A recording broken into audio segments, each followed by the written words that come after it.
ಒಬ್ಬ ನಿರ್ದೇಶಕ ತನ್ನ ಬಳಿ ಇರೋ ಕಥೆಗಳಿಂದ ಅಲ್ಲ, ಅದನ್ನ ಹೇಳೋ ರೀತಿಯಿಂದ, ತೋರ್ಸೋ ವಿಧಾನದಿಂದ ಮಾತ್ರ ಭಿನ್ನ ಅಂತ ಅನ್ಸ್ಕೊಳ್ಳೋದು.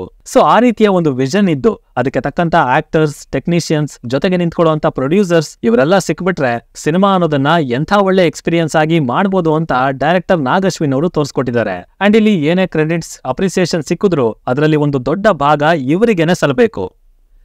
ಕಲ್ಕಿ 2898 AD ಇದು ನಾಗ್ ಅಶ್ವಿನ್ ಅವರು ಡೈರೆಕ್ಟ್ ಮಾಡಿರುವಂತ ಚಿತ್ರ. ಇಲ್ಲಿ ಪ್ರಭಾಸ್ ಅವರು, ಕಮಲ್ ಹಾಸನ್ ಅವರು, ಅಮಿತಾಬ್ ಬಚ್ಚನ್ ಅವರು ಹಾಗೆ ದೀಪಿಕಾ ಪಡುಕೋಣೆ ಅವರು ಆಕ್ಟ್ ಮಾಡಿದ್ದಾರೆ. ಭೈರವ ಇಲ್ಲಿನ ಮುಖ್ಯ ಪಾತ್ರಧಾರಿ, ದ ಮೋಸ್ಟ್ ಸೆಲ್ಫಿಶ್ ಗಾಯ್. ಅಂಡ್ ಅವನಿಗೆ ಕಾಂಪ್ಲೆಕ್ಸ್ ಒಳಗೆ ಹೋಗ್ಬೇಕು ಅನ್ನೋ ಆಸೆ ಮೊದಲಿಂದನೂ ಇರುತ್ತೆ. ಬಿಕಾಸ್ ಅಲ್ಲಿ ಒಂದೊಳ್ಳೆ ಲೈಫ್ ಇದೆ, ಭೂಮಿ ಮೇಲೆ ಇಲ್ದೇ ಇರುವಂತ ಎಲ್ಲಾ ತರದ ರಿಸೋರ್ಸ್ಗಳು ಅವೈಲೇಬಲ್ ಇದೆ ಅನ್ನೋದು ಆತನ ಭಾವನೆ. ಬಟ್ ಅಲ್ಲಿಗೆ ಹೋಗೋದಕ್ಕೆ 1 ಮಿಲಿಯನ್ ಯೂನಿಟ್ಸ್ ಕೊಡಬೇಕು, ಸಂಪಾದನೆ ಮಾಡೋದು ಹೆವಿ ಕಷ್ಟ. ಅಂಡ್ ಹೀಗಿರುವಾಗ ಅದನ್ನ ಕೊಡುವಂತ ಒಂದು ಬೌಂಟಿ, ಬೇಸಿಕಲಿ ಕಾಂಪ್ಲೆಕ್ಸ್ ಇಂದ ತಪ್ಪಿಸ್ಕೊಂಡಿರುವಂತ ಒಬ್ಳು ಗರ್ಭಿಣಿ ಬಗ್ಗೆ ಭೈರವನಿಗೆ ತಿಳಿಯುತ್ತೆ. ಇನ್ನೇನು ಅದನ್ನ ಹಿಡಿದ್ಬಿಟ್ಟು ಒಂದ್ ಶಾಟ್ ಅಲ್ಲಿ ಕಾಂಪ್ಲೆಕ್ಸ್ ಗೆ ಹೋಗೋಣ ಅಂತ ಅವನು ಅದರ ಹಿಂದೆ ಬೀಳ್ತಾನೆ. ಸೊ ಅಲ್ಲಿಂದ ಮುಂದೇನಾಯ್ತು, ಆ ಬೌಂಟಿನ ಭೈರವ ಹಿಡಿಯೋದಕ್ಕಾಯ್ತಾ ಇಲ್ವಾ, ಆ ಪ್ರಾಸೆಸ್ ನಲ್ಲಿ ಅವನಿಗೆ ಎದುರಾದಂತ ಪಾತ್ರಗಳ್ಯಾವು, ಈ ಕಥೆಲಿ ಅವರೆಲ್ಲರ ಇಂಪಾರ್ಟೆನ್ಸ್ ಏನು, ಅದು ಎಷ್ಟು ದೊಡ್ಡದಾಗಿದೆ ಅನ್ನೋದನ್ನೆಲ್ಲ ನೀವು ಸಿನಿಮಾದಲ್ಲೇ ನೋಡಿ ತಿಳ್ಕೋಬೇಕು. ಇನ್ನು ಆಕ್ಚುಲ್ ಆಗಿ ಫಿಲ್ಮ್ ಹೇಗಿದೆ, ನನಗೇನ್ ಇಷ್ಟ ಆಯ್ತು, ಏನೆಲ್ಲ ಕಷ್ಟ ಆಯ್ತು, ಇದೆಲ್ಲದ್ರ ಬಗ್ಗೆನೂ ಡೀಟೇಲ್ ಆಗಿ ಮಾತಾಡ್ತೀನಿ. ಆದ್ರೆ ಅದಕ್ಕಿಂತ ಮುಂಚೆ ಚಾನಲ್ಗೆ ಹೊಸಬರಾಗಿದ್ರೆ ಸಬ್ಸ್ಕ್ರೈಬ್ ಮಾಡ್ಕೊಳ್ಳಿ. ಅಂಡ್ ವಿಡಿಯೋ ಇಷ್ಟ ಆಯ್ತು ಅಂದ್ರೆ ಖಂಡಿತವಾಗ್ಲೂ ಒಂದು ಲೈಕ್ ಕೊಟ್ಟೆ ಕಂಟಿನ್ಯೂ ಮಾಡಿ ಅಂತ ಕೇಳ್ಕೊತೀನಿ. ಇಲ್ಲಿರುವಂತ ಮೊದಲ ಪಾಸಿಟಿವ್ ಅಂದ್ರೆ ಅದು definitely the idea and concept ತುಂಬಾನೇ ಚೆನ್ನಾಗಿದೆ.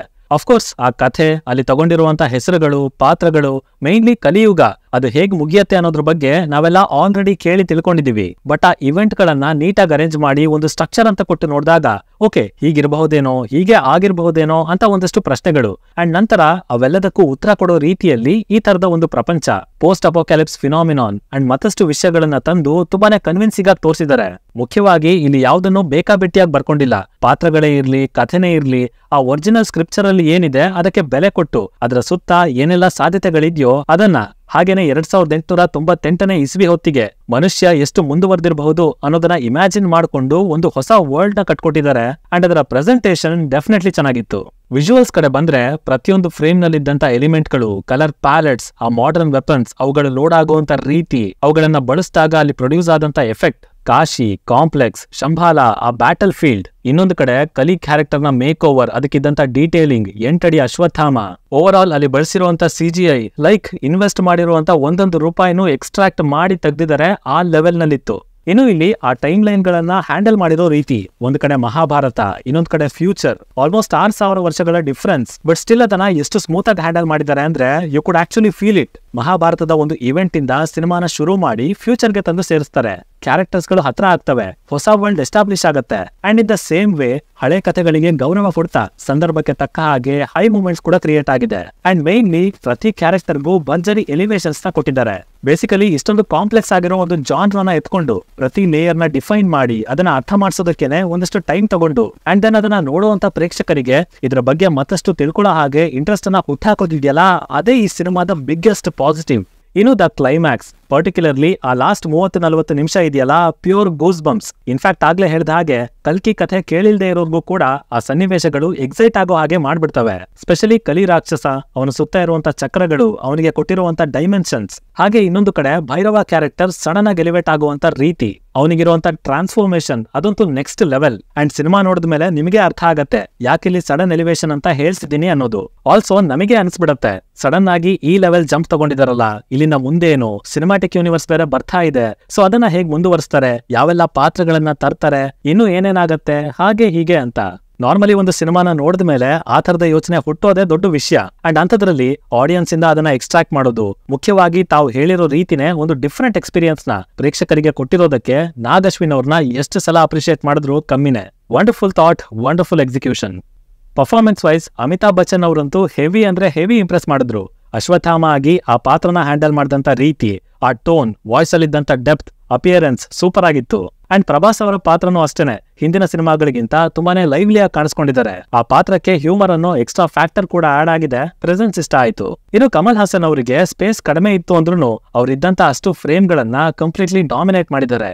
ಈವನ್ ದೀಪಿಕಾ ಅವ್ರಿಗೂ ಅಷ್ಟೇನೆ ಒಳ್ಳೆ ರೋಲ್ ಅಂತ ಇದೆ. ಅಂಡ್ ಸರ್ಪ್ರೈಸಿಂಗ್ಲಿ ಅವರ ಪಾತ್ರಕ್ಕೆ ಕೊಟ್ಟಂತ ಎಲಿವೇಶನ್ಸ್ ಇಂದಾನೆ ಓವರ್ ಆಲ್ ಫಸ್ಟ್ ಹಾಫ್ ತುಂಬಾನೇ ಬೆಟರ್ ಆಗಿ ಕಾಣುತ್ತೆ. ಇನ್ನು ಇದನ್ನ ಬಿಟ್ಟು ಇಲ್ಲಿ ಕ್ರಿಯೇಟ್ ಆಗಿರುವಂತ ಮೂಮೆಂಟ್ಸ್, ಪ್ರೀ ಇಂಟರ್ವಲ್, ಕ್ಲೈಮ್ಯಾಕ್ಸ್, ಭೈರವನ ಟ್ರಾನ್ಸ್ಫಾರ್ಮೇಶನ್ ಅಂಡ್ ಸ್ಟಾರ್ಟಿಂಗ್ ಅಲ್ಲಿ ಮಹಾಭಾರತದಿಂದ ಫ್ಯೂಚರ್ಗೆ ಫೇಸ್ ಶಿಫ್ಟ್ ಆಗಿದ್ದು, ಹೀಗೆ ಇನ್ನು ಸುಮಾರಿದಾವೆ.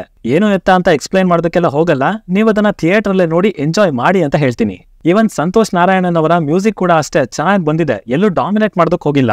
And specially my favourite Ashwatthama theme ಹಾಗೇನೆ ಕ್ಲೈಮ್ಯಾಕ್ಸ್ ಅಲ್ಲಿ ಬಂದಂತ ಒಂದಷ್ಟು BGM ಅದು ತುಂಬಾನೇ ಹಿಡಿಸ್ತು ಅಂತ ಹೇಳ್ತೀನಿ. ಇನ್ನು ಇಲ್ಲಿ ನನಗೆ ನೆಗೆಟಿವ್ ಅನ್ನೋದಕ್ಕಿಂತ ಸ್ವಲ್ಪ ಕಷ್ಟ ಆಗಿದ್ದು ಅಂದ್ರೆ ಇದರ ಫಸ್ಟ್ ಹಾಫ್. ಅಫ್ಕೋರ್ಸ್ ಅಲ್ಲಿ ವಿಷಯಗಳಿದ್ವು, ಅದನ್ನ ಎಸ್ಟಾಬ್ಲಿಷ್ ಮಾಡೋದಕ್ಕೆ ಟೈಮ್ ಕೂಡ ತಗೊಂಡಿದ್ದಾರೆ, ಅದೆಲ್ಲ ಪ್ರಾಬ್ಲಮ್. ಆದ್ರೆ ಅದ್ರ ಜೊತೆಗೆ ಒಂದಷ್ಟು ಬೇಡವಾಗಿರೋ ಸೀಕ್ವೆನ್ಸಸ್ ಕೂಡ ಇದೆ, ಲೈಕ್ ಪ್ರಭಾಸ್ ಮತ್ತೆ ದಿಶಾ ಅವರ ಸೀಕ್ವೆನ್ಸ್. ಅದರ ಉದ್ದೇಶ ಅರ್ಥ ಆಗತ್ತೆ, ಟೋಟಲಿ ಅದನ್ನ ತೆಗೆದುಹಾಕೋದಕ್ಕೂ ಆಗಲ್ಲ, ಬಟ್ ಅದನ್ನ ಬೇರೆ ರೀತಿಯಲ್ಲೇ ಎಕ್ಸಿಕ್ಯೂಟ್ ಮಾಡಬಹುದಾಗಿತ್ತು ಅಂತ ಅನ್ಕೋತೀನಿ. ಅಂಡ್ ಇನ್ನೊಂದು ಇಲ್ಲಿನ ಕೇಮಿಯೋಗಳು, ಇದನ್ನ ತೀರಾ ಪರ್ಸನಲ್ ಒಪಿನಿಯನ್ ಅಂತ ಬೇಕಾದ್ರೂ ತಗೊಳ್ಳಿ, ಬಿಕಾಸ್ ಆ ಪಾತ್ರಗಳು ಆ ಕ್ಷಣಕ್ಕೆ ಖುಷಿಯನ್ನ ಕೊಟ್ಟಿರ್ಬೋದು, ಬಟ್ ಹೊರಗೆ ಬಂದು ಯೋಚನೆ ಮಾಡಿದಾಗ ಅವೇ ಒಂದಷ್ಟು ಸಮಯನ ಹಾಳು ಮಾಡಿದ್ವಾ ಅಂತಾನು ಅನ್ಸತ್ತೆ. ಸೊ ಅಲ್ಲಿ ಒಂದಷ್ಟು ಟೈಮ್ ನ ಕಟ್ ಆನ್ ಮಾಡಿ ಸ್ಟೋರಿಗೆ ಇನ್ನಷ್ಟು ಡೆಪ್ತ್ ಆಡ್ ಮಾಡಿದ್ರೆ ಫಸ್ಟ್ ಹಾಫ್ ಮತ್ತಷ್ಟು ಕ್ರಿಸ್ಪ್ ಆಗಿ ಮತ್ತಷ್ಟು ಎಫೆಕ್ಟಿವ್ ಆಗಿ ಬಂದಿರ್ತಿತ್ತು.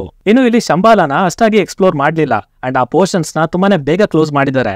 ಆಲ್ಸೋ ಟ್ರೈಲರ್ ನಲ್ಲಿ ಆ ಶಾರ್ಟ್ ಗಳನ್ನ ಇನ್ಕ್ಲೂಡ್ ಮಾಡಿದ್ರಿಂದ ಓವರ್ ಆಲ್ ಇಂಪ್ಯಾಕ್ಟ್ ಕೂಡ ಕಡಿಮೆ ಆಗಿದೆ ಅಂತಾನೆ ಹೇಳ್ತೀನಿ. So that could have been better. Total ಆಗಿ ಇಲ್ಲಿ ಒಳ್ಳೆ ಮೇಕಿಂಗ್ ಇದೆ, ವಿಜುವಲ್ಸ್ ಅಂಡ್ ಎಕ್ಸಿಕ್ಯೂಷನ್ ಸಖತ್ತಾಗಿದೆ, and theatrically it's a great watch. ಆರಾಮಾಗಿ ಹೋಗಿ ನೋಡಿ, ನೀವು ಕೊಟ್ಟಿರೋ ಒಂದೊಂದು ರೂಪಾಯಿಗೂ ಇಲ್ಲಿ ಬೆಲೆ ಇದೆ. ಅಂಡ್ ಹೇಳಿದ್ನಲ್ಲ, ಫಸ್ಟ್ ಹಾಫ್ ನೋಡುವಾಗ ಸ್ವಲ್ಪ ತಾಳ್ಮೆ ತಗೋಬೇಕು, ಬಟ್ ಮಿಕ್ಕಿದ 2 ಅವರ್ ಡೆಫಿನೆಟ್ಲಿ ಒಂದೊಳ್ಳೆ ವಿಜುವಲ್ ಟ್ರೀಟ್. ಹಾಗೇನೆ ಇನ್ ಮುಂದೆ ಈ ಸಿನಿಮಾ ಒಂದೊಳ್ಳೆ ಎಕ್ಸಾಂಪಲ್ ಆಗಿ ಸೆಟ್ ಆಗತ್ತೆ, ಸ್ಪೆಷಲಿ ಎಕ್ಸ್ಪೆರಿಮೆಂಟ್ ಸಬ್ಜೆಕ್ಟ್ ಗಳನ್ನ ಟ್ರೈ ಮಾಡೋರ್ಗೆ. ಇನ್ನು ಇದಿಷ್ಟು ನನ್ನ ಒಪಿನಿಯನ್ ಆಗಿತ್ತು ಈ ಸಿನಿಮಾದ ಬಗ್ಗೆ. ಇನ್ನು ನೀವೇನಾದ್ರೂ ಆಲ್ರೆಡಿ ಈ ಸಿನಿಮಾನ ನೋಡಿ ಆಗಿದ್ರೆ ಇದು ನಿಮಗೆ ಯಾವ ತರ ಅನುಭವ ಕೊಡ್ತು ಅನ್ನೋದನ್ನ ಕೆಳಗಡೆ ತಪ್ಪದನೆ ಕಮೆಂಟ್ ಮಾಡಿ. ಡಿಸ್ಕಷನ್ಸ್ ಮಜವಾಗಿರುತ್ತೆ. ಸೈನಿಂಗ್ ಆಫ್, ಲಿಖಿತ್.